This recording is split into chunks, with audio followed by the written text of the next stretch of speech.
Hello and welcome to Blender. So as you can see here, I have a cube that is out of the position of the, well, yeah. You can't, okay, so I'm in camera view, and you can't see it, the cube in the camera. I like to just drag the cube up pretty much, so you can't see it.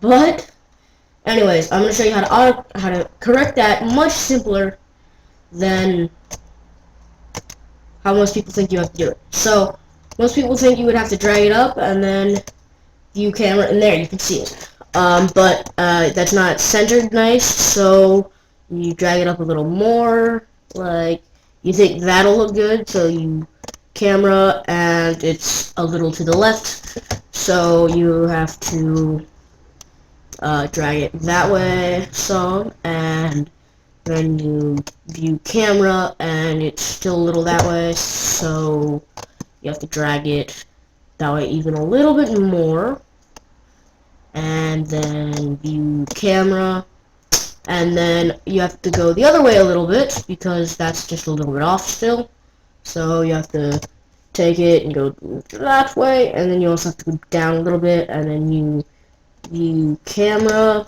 and there, perfect. Now render. There we go.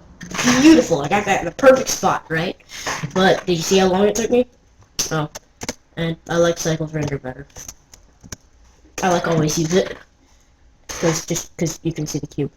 Well, not really. So doesn't really matter. Anyways, I'm going to show you how to figure this out much quicker than what we just did. So you can't see it. Let me just get it back to the there. I'm just gonna do Control New and bring it up some, bring the cube up so you can't see it. Camera. So you can just drag it down, but what if it's a big scene and you have to like go out, go back and stuff? I'm just gonna start the display, that way you can see what I'm doing. So no, you don't have to do all this. You don't have to do all the auto-correcting, and that would just take forever, wouldn't it?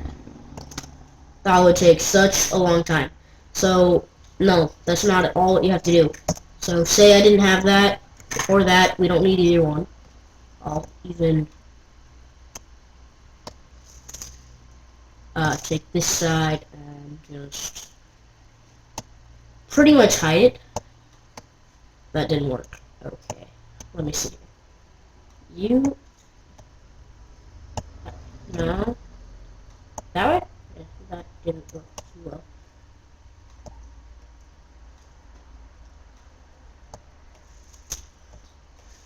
Yeah. Why is this not working? Oh well.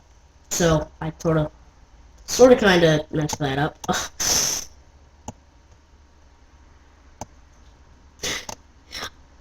So now you have like nothing in here that you can use.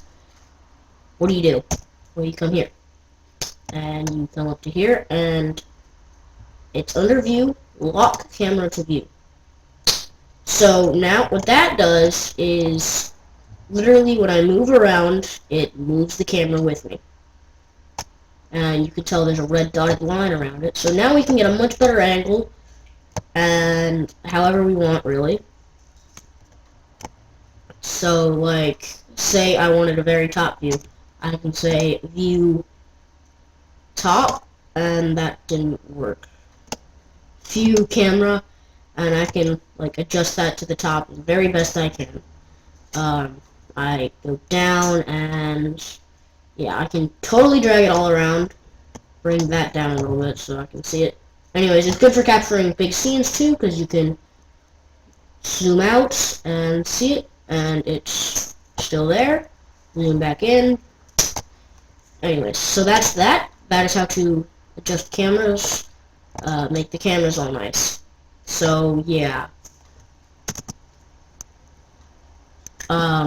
So that is that's part of the tutorial. I'm gonna make a quick scene, and then I'll be right back. Okay, so I didn't set up the scene right away.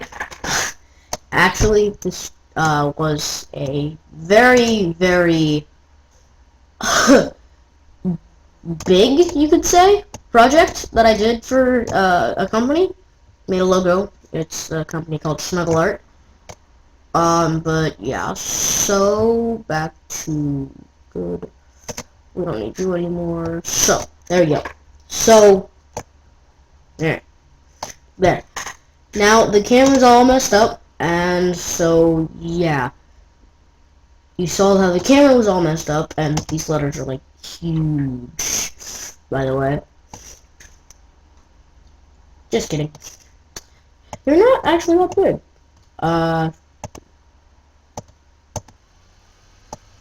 Amazingly, they're not that big. So, anyways, so, you saw what I did before.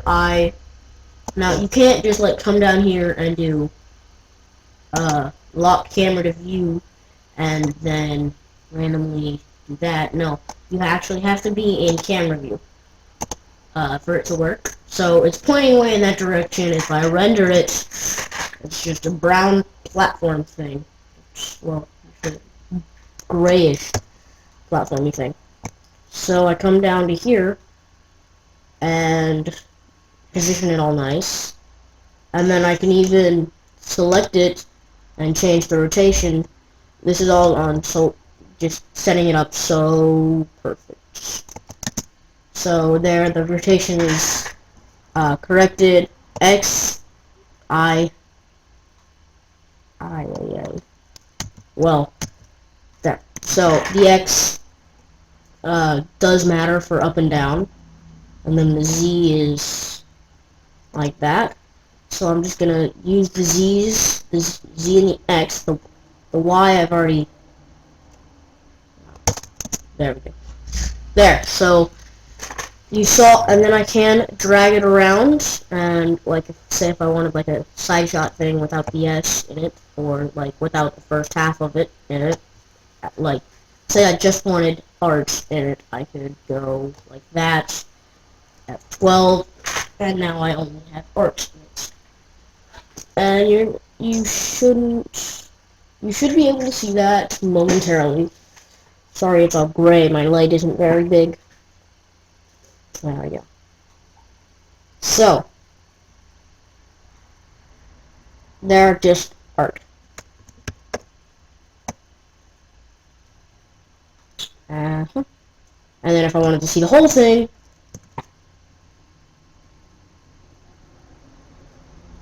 my light is like literally right here, so that's why it's very bright there. Anyways, so yeah, that is that. Thank you for watching. That is a tutorial on camera positioning. So, good luck.